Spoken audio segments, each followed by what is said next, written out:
Hello Technolovers, tahun 2025 menjadi panggung menarik bagi dunia pertahanan di kawasan Indo-Pasifik. Dua negara dengan latar sejarah dan posisi strategis yang berbeda, Indonesia dan Jepang, kini sama-sama menata ulang kekuatan militernya. Di laman Global Firepower 2025, Indonesia menempati peringkat ke-13 dunia, sementara Jepang berada sedikit lebih tinggi di peringkat ke-6. Keduanya merupakan kekuatan penting di Asia Timur dan Tenggara. Meski berbeda dalam ukuran ekonomi dan industri militer, keduanya memiliki peran besar dalam menjaga keseimbangan kawasan.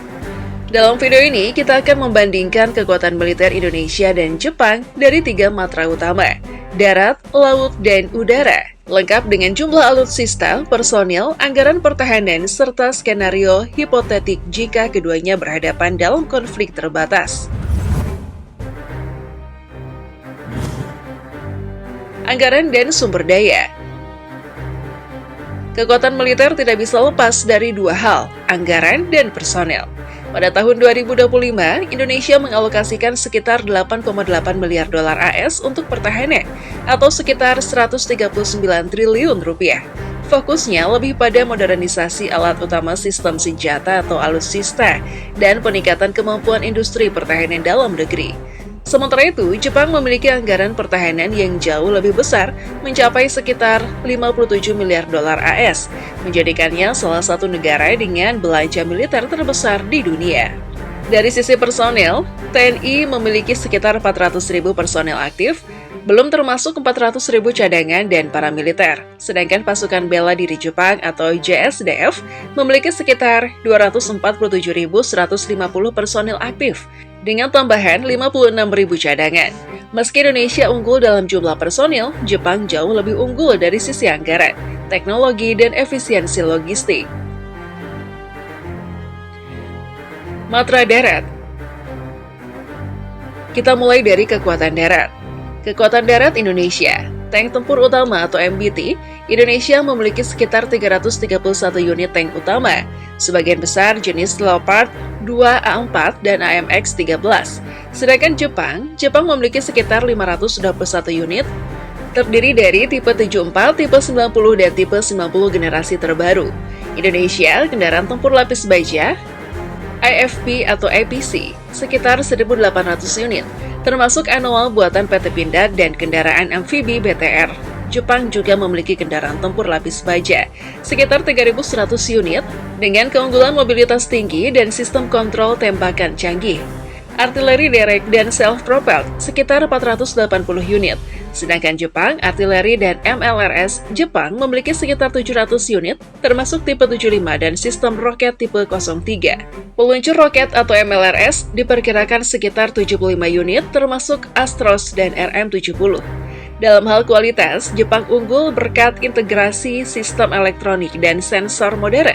Namun Indonesia memiliki fleksibilitas taktis dan adaptasi terhadap medan tropis yang tidak dimiliki Jepang. Matra udara. Langit menjadi ruang penting dalam perbandingan kedua negara ini.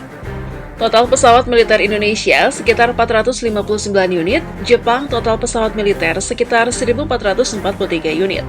Indonesia pesawat tempur sekitar 41 unit, termasuk F-16, Su-27, Su-30, dan T-501 Golden Eagle. Jepang pesawat tempur sekitar 290 unit, terdiri dari F-15J, Eagle F-2, dan F-35A Lightning II. Indonesia pesawat angkut sekitar 90 unit, termasuk CN-235, C-130 Hercules, dan N-219. Jepang pesawat angkut sekitar 130 unit, termasuk Kawasaki C2 dan C130H.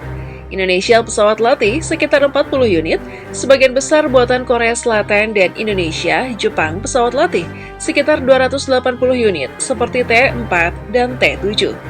Indonesia helikopter serbu dan utilitas sekitar 170 unit, seperti Mi-35, NAS-332, Super Puma, dan Bell 412. Jepang helikopter sekitar 500 unit digunakan untuk transportasi, anti kapal selam, dan SAR. Di udara, Jepang sangat dominan. Armada F-35 dan sistem radar berlapis menjadikannya salah satu kekuatan udara paling maju di Asia. Sementara Indonesia masih dalam proses modernisasi. Matra Laut. Kini kita menuju ke laut, ruang operasi vital bagi dua negara kepulauan ini. Total kapal perang Indonesia sekitar 324 unit, sedangkan Jepang total kapal perang sekitar 155 unit. Kapal selam Indonesia 4 unit terdiri dari kelas Nagapasa buatan Korea Selatan, sedangkan Jepang kapal selam 22 unit, termasuk kelas Soryu dan Taige yang sangat senyap. Frigate dan korvet Indonesia, 11 frigate dan 10 korvet aktif, kapal perusak atau destroyer, 47 unit, termasuk kelas Kongo dan Maya dengan sistem Aegis. Kapal patroli dan kapal cepat rudal Indonesia, sekitar 150 unit. Jepang kapal patroli dan pendukung sekitar 60 unit. Indonesia memiliki kapal pendarat atau LST atau LH di Indonesia 26 unit, mendukung mobilitas pasukan amfibi TNI AL, sedangkan Jepang, kapal induk ringan atau kapal helikopter 4 unit, kelas Izumo dan Hyuga. Secara jumlah Indonesia unggul dalam total kapal, tapi Jepang unggul besar dalam teknologi, persenjataan dan kemampuan proyeksi kekuatan maritim. Industri dan teknologi. Dari segi industri pertahanan, Indonesia terus memperkuat kemampuan domestik lewat PT Pindad, PT PAL, dan PT Dirgantara Indonesia. Sementara Jepang sudah jauh lebih mapan. Dengan Mitsubishi Heavy Industry, Kawasaki dan Japan Steel Works menjadi tulang punggung JSDF. Namun yang menarik, Indonesia semakin mandiri dalam produksi kendaraan lapis baja, kapal perang, dan pesawat ringan, meski masih bergantung pada impor untuk komponen elektronik dan mesin utama.